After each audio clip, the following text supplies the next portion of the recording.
Je m'appelle Pasteur Saint-Fion Tuli, je vis en Afrique du Sud. Je suis né dans une région rurale, dans des conditions simples. Ma mère m'a raconté qu'à l'âge de 7 mois, j'étais mort subitement un après-midi. Ils ont passé la nuit avec mon corps froid, car dans les zones rurales, il n'y avait pas de moyens rapides pour réagir. Le lendemain matin, elle m'a emmené à l'hôpital. Mais à la grande surprise du médecin, j'étais vivant. Il n'y a eu ni traitement, ni médicaments. On m'a simplement ramené à la maison, en parfaite santé. Depuis ce jour, un surnom m'a été donné, tiré de cet événement. Mais ce nom me dérangeait profondément, même enfant, car je sentais qu'il portait un poids spirituel. Ma mère m'a aussi raconté qu'alors qu'elle me portait dans son ventre, il y a eu une période de silence anormale de ma part. Elle et mon père étaient très inquiets, craignant une fausse couche ou une naissance d'enfant mort-né. Mais, par la grâce de Dieu, je suis né vivant, et ma naissance fut célébrée comme un miracle. Un autre événement marquant s'est produit lorsque j'avais 10 ans. Comme tout enfant, je jouais dehors, lorsque j'ai entendu une voix me dire « Regarde vers le ciel ». Surpris, je n'ai pas réagi immédiatement, me demandant qui me parlait. Puis, j'ai senti une main invisible me saisir doucement et me soulever le menton, m'incitant à regarder. En levant les yeux, j'ai vu un petit nuage apparaître dans le ciel, très petit au début. Mais rapidement, ce nuage a grandi à vue d'œil, devenant large et impressionnant. Soudain, j'ai vu un homme allongé horizontalement sur ce nuage. Il portait une longue robe blanche et tenait une sorte de bâton ou de sceptre.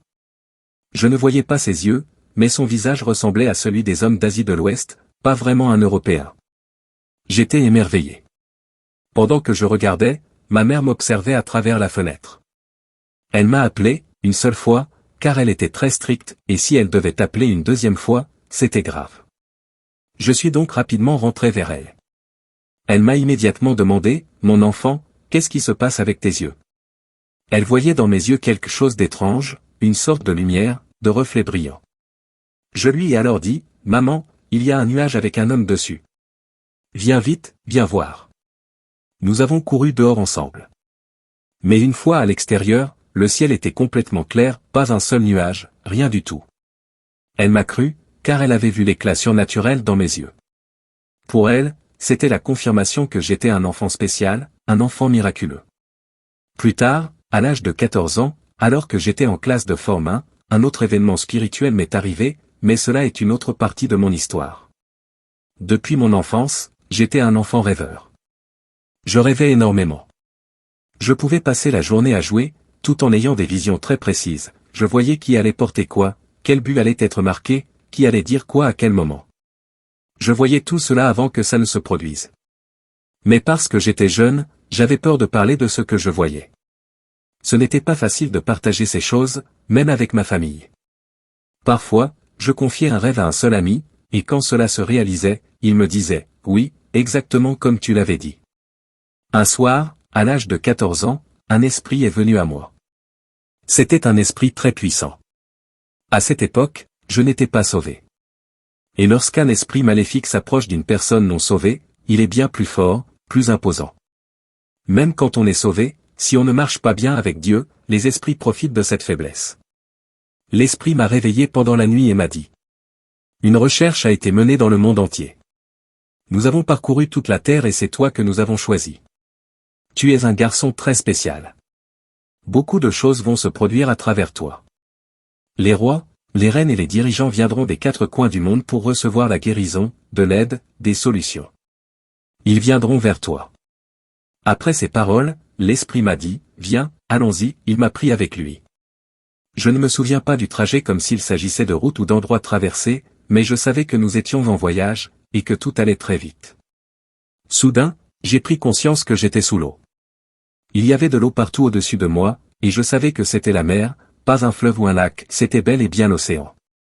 Pourtant, là où nous nous trouvions, le sol était sec. Tout était sec, mais au-dessus de nous, il y avait de l'eau. Des gens m'attendaient là.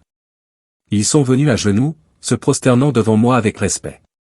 Ensuite, l'esprit qui m'avait accompagné s'est retiré, et un autre esprit, plus puissant, a pris sa place. À ce moment-là, je ne savais pas quel esprit c'était.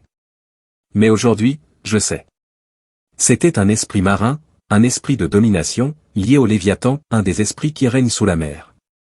Tous ces esprits font partie de la structure du diable. Pendant que j'étais dans ce royaume sous-marin, on m'a montré de nombreuses choses. On m'a répété les mêmes promesses, le monde entier viendra à toi. Tu auras des solutions pour toutes les maladies, pour tous les problèmes. On m'a montré des remèdes, des plantes, des racines, des mélanges mystérieux que l'on ne trouve pas sur la terre. Certains remèdes semblaient vivants, bougeant devant moi. Et on m'a dit que je n'aurais pas besoin de revenir ici tout le temps, ces choses me seraient envoyées directement. À ce moment-là, je n'étais qu'un adolescent. Je ne comprenais pas pleinement ce que cela signifiait. Je ne cherchais pas ces choses. Et pourtant, j'étais là, exposé à des secrets spirituels dangereux. Puis, je suis revenu à moi. Le voyage du retour s'est fait de la même manière que l'aller, je ne l'ai pas vu, mais je l'ai ressenti. Et lorsque je me suis réveillé le matin, tout cela était gravé en moi. Lorsque je me suis réveillé ce matin-là, j'avais la sensation étrange de revenir d'un autre lieu, comme si j'avais réellement vécu quelque chose de surnaturel. Tout était si réel que je suis allé immédiatement voir ma mère pour lui raconter ce que j'avais ressenti. Elle m'a écouté attentivement, et avec mon père, ils m'ont répondu, « Mon enfant, si cela vient de Dieu, cela arrivera. Mais si cela ne vient pas de Dieu, tu le reconnaîtras aussi. » Ma mère était une femme de prière, une vraie guerrière spirituelle. Elle aimait profondément Dieu, ce qui m'a beaucoup aidé, car si j'avais eu des parents qui croyaient aux choses occultes, ils auraient probablement ouvert des portes spirituelles dangereuses pour moi sans hésiter. 2 semaines après cette expérience, une autre manifestation est survenue. Une nuit, j'ai eu une vision terrifiante. Un énorme serpent est apparu devant moi. Il était si grand qu'il remplissait l'espace autour de moi. En l'observant, j'ai vu sa tête sortir, puis une deuxième, et ainsi de suite jusqu'à 7 têtes. Ce serpent avait 7 têtes. L'une d'elles, la première, était plus grosse que les autres. Le serpent m'a alors parlé. Il m'a dit, « Tu sais maintenant. Il ne te reste plus qu'à dire oui. Dis simplement oui. » C'était comme une suite logique à ce que j'avais vécu 2 semaines auparavant. J'étais dans un profond conflit intérieur. Depuis mon enfance, j'ai toujours détesté la peur et la lâcheté. En grandissant, j'étais ce garçon dur, habitué aux jeux rudes, au combat, au courage. Je ne supportais pas les gens faibles ou facilement effrayés. Et pourtant, là, face à ce serpent géant, j'ai vu de la peur dans ses yeux. Oui, dans les yeux du serpent, j'ai vu de la peur. J'ai alors pensé, comment un être aussi immense, impressionnant, peut-il être animé par la peur? Cela m'a choqué. J'ai commencé à ressentir un rejet total de ce qui se présentait à moi. Je me suis même dit, je peux te détruire. J'avais alors 14 ans, mais en voyant la peur dans ses yeux, quelque chose s'est brisé en moi. Je ne voulais plus dire oui. Je ne pouvais pas me soumettre à quelque chose d'aussi faible intérieurement, aussi effrayé. À ce moment-là, le serpent a compris que je l'avais percé à jour. Il a vu que j'avais vu sa peur. La conversation a alors changé de ton, elle est devenue désagréable. Et tout s'est arrêté là. Je me suis réveillé de cette expérience avec la conviction profonde que ce à quoi j'avais été exposé était mauvais, corrompu et fondé sur la peur. J'en ai parlé à mes parents. Mon père aussi craignait Dieu, même si à l'époque, il y avait encore beaucoup de choses mal comprises, même dans l'Église. Mais eux aussi ont confirmé que ce que j'avais vécu n'était pas de Dieu. Après cette expérience spirituelle intense de mon adolescence, j'ai continué ma vie. J'ai terminé mes études secondaires, puis je suis allé à l'université comme tout jeune homme cherchant à construire son avenir. En parallèle de mes études, j'avais une grande passion pour les affaires. J'ai donc commencé à gérer un petit commerce pendant mon temps libre. C'est ainsi que ma vie dans le monde des affaires a débuté. Je faisais souvent des trajets entre différentes villes, je transportais des produits de Cape Town vers Johannesburg, puis de Johannesburg à Durban, et ainsi de suite. J'ai même touché un peu à la mode, mais cela remonte à bien longtemps. C'est donc dans cette période, alors que j'étais jeune entrepreneur, que j'ai été sauvé. Un jour, alors que j'étais dans une autre ville pour célébrer mon anniversaire, un prédicateur prêchait dans la rue. C'est là que j'ai donné ma vie à Christ. Mais bien que j'ai été sauvé, je n'avais pas le temps d'aller à l'église régulièrement. J'étais très pris par mes affaires. Parfois, si je me trouvais à Johannesburg un dimanche, j'assistais à un service quelque part, mais c'était rare. Je priais, oui, mais d'une manière simple, sans grande profondeur. Je ne comprenais pas encore beaucoup de choses spirituelles. Puis, un soir, après une longue journée de travail, je suis rentré très fatigué. J'avais des ouvriers qui travaillaient pour moi à ce moment-là. J'ai mangé, pris mon bain rapidement et je suis allé directement me coucher. C'était une journée épuisante. C'est cette nuit-là que tout a changé. Alors que je dormais profondément, j'ai entendu une voix puissante m'appeler, mon fils. C'était si clair que, même endormi, j'ai su que quelque chose de surnaturel se passait. Puis la voix m'a de nouveau appelé, mon fils. Cette fois, c'était plus fort. Je me suis réveillé. J'étais vraiment éveillé, comme maintenant, en train de parler.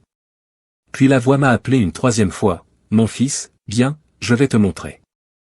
À ce moment-là, j'ai ouvert les yeux, et la maison tout entière était remplie de gloire. Une lumière si puissante, si éclatante, remplissait chaque recoin. Mes yeux avaient du mal à rester ouverts tant la gloire était intense.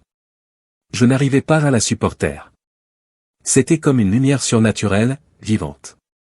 Alors, j'ai couvert mon visage avec les couvertures, espérant que cela atténuerait cette gloire. Mais même sous les couvertures, il n'y avait aucune obscurité. La lumière les traversait complètement. C'était comme si les draps, les couvertures et les murs n'existaient plus. La gloire était partout, sans obstacle. Puis la voix m'a encore dit, viens, je vais te montrer. Et à ce moment-là, l'intensité de la gloire a un peu diminué, juste assez pour que je puisse ouvrir les yeux. C'était toujours glorieux, mais un peu plus supportable. Et là, j'ai vu une main. Une main immense. Immense. Alors que j'étais encore engagé dans les affaires, le Seigneur m'a fait grâce de voyager dans de nombreux pays du monde. Mon activité avait grandi au fil des années, je faisais des allers-retours entre Cape Town, Johannesburg, Durban, puis j'ai commencé à voyager à l'international. J'ai vu beaucoup de peuples et de cultures, mais rien, absolument rien, ne ressemblait à ce que j'ai vu ce jour-là. Une nuit, alors que je dormais profondément, la voix du Seigneur m'a réveillé en m'appelant à 3 reprises, mon fils. Mon fils. Mon fils, viens, je vais te montrer. À la 3e fois, mes yeux se sont ouverts, et j'ai vu que toute ma maison était remplie d'une gloire indescriptible. Une lumière si intense, si pure, que mes yeux avaient du mal à la supporter. Je me suis recouvert de couverture en espérant atténuer la lumière, mais rien n'y faisait, elle traversait tout. Alors, le Seigneur m'a dit à nouveau, viens, je vais te montrer. À ce moment-là, la puissance de cette gloire a légèrement diminué, et j'ai pu ouvrir les yeux. J'ai vu une main immense tendue vers moi. Sa texture et sa gloire étaient d'un autre monde. Même avec tous les voyages que j'avais faits, je n'avais jamais vu une telle beauté, une telle puissance. Cette main n'était pas seulement immense, elle était revêtue d'un autre type de gloire encore, différent de celle qui remplissait la maison. Quand cette main m'a touché, je me suis retrouvé debout, comme tiré hors de mon lit. J'étais éveillé. Je pensais devoir refaire mon lit avant de partir, mais en me retournant, j'ai réalisé que mon corps n'était plus là. Mon esprit était sorti de mon corps. J'étais dans une autre dimension, hors de la vision ordinaire. Je traversais même les murs sans obstacle. Nous avons commencé à marcher. Le Seigneur me tenait par la main. Alors que nous avancions, je voyais les toits des maisons de mon quartier, puis plus loin encore. Nous nous dirigions vers le nord. Et là, mes yeux ont vu toute la terre, d'un bout à l'autre. J'ai compris à quel point rien n'échappe à Dieu. Il connaît tout, il voit tout. Même le nombre de nos cheveux, il le connaît. Plus loin, j'ai vu un immense nuage noir, un nuage vivant, mais d'une noirceur que je n'avais jamais vue sur terre. Ce nuage couvrait toute la surface de la terre. Il semblait dire, ceci m'appartient, rien ne peut en sortir. C'était une obscurité totale, oppressante, impénétrable. Lorsque j'étais encore avec le Seigneur, ce nuage n'était pas là. Mais à mesure que nous avancions, je l'ai aperçu. À ce moment-là, beaucoup de choses se passaient en moi. J'étais encore un jeune homme d'affaires. Je n'étais pas pasteur, je n'y pensais même pas.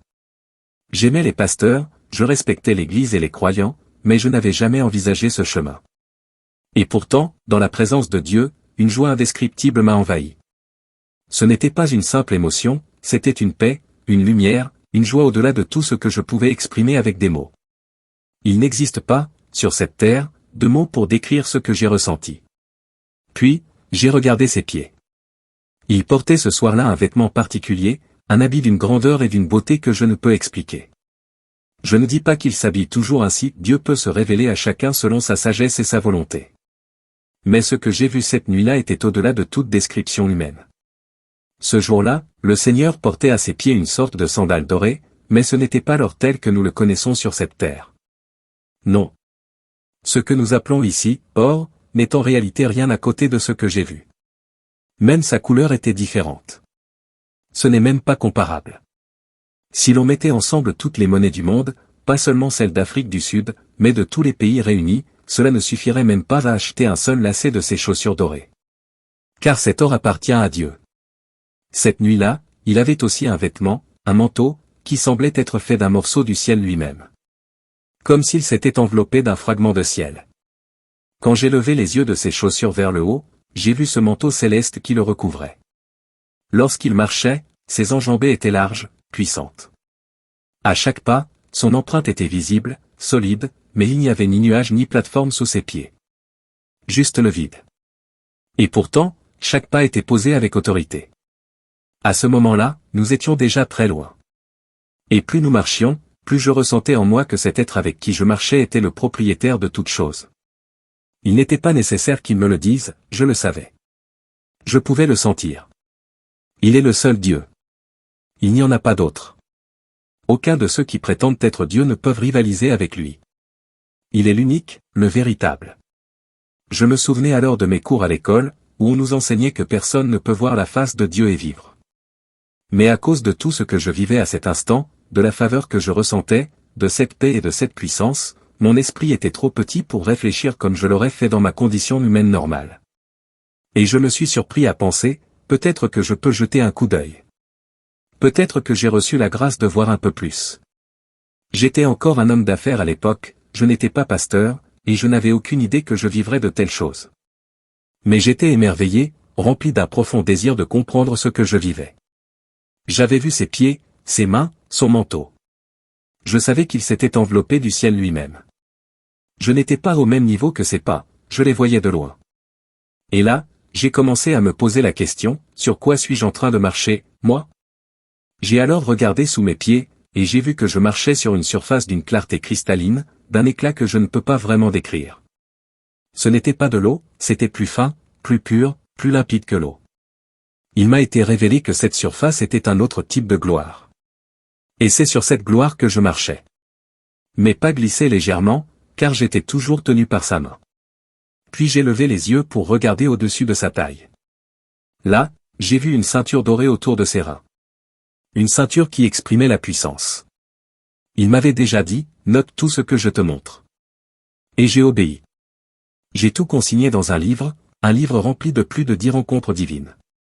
Et chacune d'elles était accompagnée d'instructions claires. Ce que j'ai vu et vécu ce soir-là dépasse tout ce que l'on peut exprimer avec des mots humains. Cette nuit-là, j'ai levé les yeux. J'ai vu non pas son visage directement, mais j'ai pu entrevoir son côté, son flanc. Cela s'est réellement produit. C'était une nuit unique. J'ai vu tant de choses, vécu tant d'expériences que je partagerai lorsque je reviendrai. Tout ce qui s'est passé cette nuit-là est consigné dans mon livre. Ce livre, je l'ai appelé « Affirmation », car Dieu m'a donné des instructions précises, tout écrire, tout ce qu'il m'a montré, tout ce qu'il m'a dit. Il y a plus de 10 rencontres dans ce livre, chacune avec sa puissance, ses révélations, ses vérités profondes. Affirmation est disponible en ligne sur Takealot, sur Amazon et aussi directement par contact personnel.